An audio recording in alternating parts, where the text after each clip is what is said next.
नमस्कार, ये आकाशवाणी चंडीगढ़ है। अब आप प्रतीका से प्रादेशिक समाचार सुनिए। प्रधानमंत्री नरेंद्र मोदी को आज गयाना के सर्वोच्च राष्ट्रीय सम्मान द ऑर्डर ऑफ एक्सीलेंस से सम्मानित किया गया। श्री मोदी ने कहा, ये सम्मान केवल मेरा नहीं है, बल्कि भारत के 140 करोड़ लोगों का, उनके पुरुषार्थ का, उनके संस्कार का, उनकी परंपरा का ये सम्मान है। 2 डेमोक्रेसीज हैं, साथ साथ हम दोनों पूरे विश्व के लिए महिला सशक्तिकरण के भी रोल मॉडल है।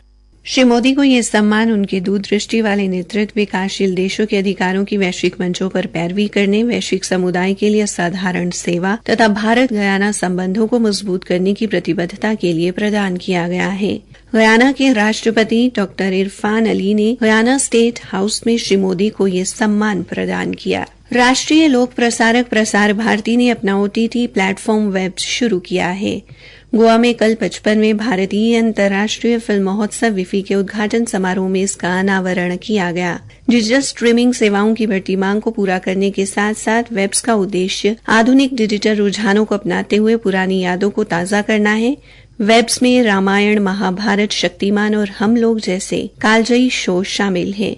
ये प्लेटफॉर्म दर्शकों को भारत की सांस्कृतिक और भावनात्मक विरासत से जोड़ेगा। प्रसार भारती के अध्यक्ष नवनीत कुमार सहगल ने कहा कि वेब्स अन्य OTT प्लेटफॉर्म की तुलना में अनूठा है। ये अन्य सेवाओं के साथ साथ स्वच्छ और पारिवारिक मनोरंजन भी प्रदान करता है।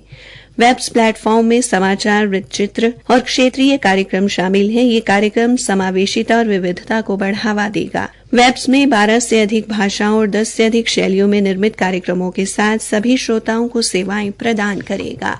हरियाणा में कल पंचकूला में मल्टी ड्रग रेजिस्टेंट TB के प्रबंधन के लिए नई व्यवस्था पर स्वास्थ्य पेशेवरों को प्रशिक्षित करने के लिए कार्यशाला करवाई गई। कार्यशाला का उद्घाटन स्वास्थ्य एवं परिवार कल्याण मंत्री कुमारी आरती सिंह राव ने किया। इस अवसर पर कुमारी आरती सिंह राव ने कहा कि ये कार्यशाला मल्टी ड्रग रेजिस्टेंट तपेदिक के खिलाफ प्रदेश की लड़ाई को और मजबूत करने की ओर एक महत्वपूर्ण कदम है। उन्होंने कहा कि यह सुनिश्चित करना होगा कि स्वास्थ्य सेवाएं नवीनतम उपचार प्रोटोकॉल की पालना करें और रोगी के उपचार और देखभाल में बेहतरीन तरीकों को अपनाया जाए। कार्यशाला में विधायक डॉक्टर कृष्ण कुमार ने सभी हितधारकों से तपेदिक के उन्मूलन में सक्रिय रूप से योगदान देने की अपील की। इस अवसर पर तपेदिक नियंत्रण कार्यक्रम के नोडल अधिकारी डॉक्टर हितेश ने आकाशवाणी संवाददाता को बताया, हरियाणा में टीबी की डिटेक्शन के लिए बहुत ज्यादा इनोवेशंस लाई गई हैं, क्योंकि टीबी हमेशा से कम्युनिटी में थी, लेकिन उनका डायग्नोसिस और डायग्नोस्टिक फैसिलिटीज को बढ़ाया गया है, जिसकी वजह से हरियाणा में टीबी के केसेस बहुत ज्यादा डिटेक्ट हो रहे हैं। हमारे पास सीबीनैट की 10 कलर मशीन्स हैं जो हर तरह की दवाई का रेजिस्टेंस पहले से ही बता पाती हैं। इसके अलावा हमारे पास 469 डेजिग्नेटेड माइक्रोस्कोपी सेंटर्स हैं, जिसको हम 130 सेंटर्स इस साल के अंत तक और बढ़ा देंगे।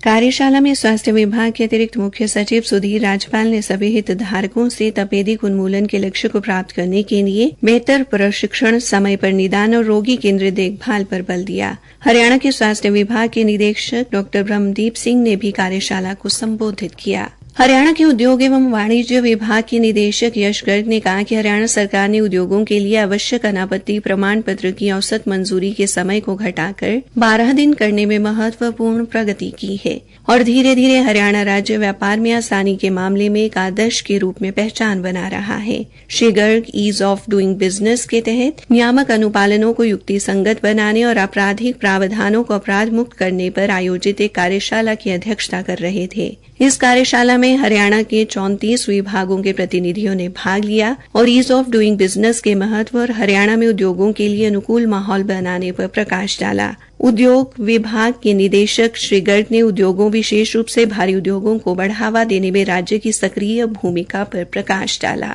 इसी के साथ ये समाचार बुलेटिन समाप्त हुआ।